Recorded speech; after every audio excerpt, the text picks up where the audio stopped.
Президент яны Украина тышкы ишлер назираны тақдим етті. Володимир Зеленский Вадим Пристай көне чалышмақтан мемнун олғанына білдірді.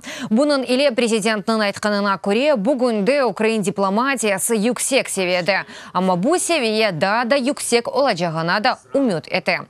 Августың 29-ында Украина юқары радасы Вадим Пристай көні Украина тышкы ишлер назиры вазифесіне тайынледі. 2017 сенесі о НАТО янындаки Украина місіясының башы еді. Я радий особисто познайомитись. Мемлекетіміздің дипломатик ордусынен шақсен таныш олғанымдан мемнуным. Украина ве мемлекет тышында олған вақалар ақында яқшы білесіңіз. Ве бүгінде эсас жеңклерімізден бірі дипломатик жеңктір. Я хочу сказать, что ваши войска навчены.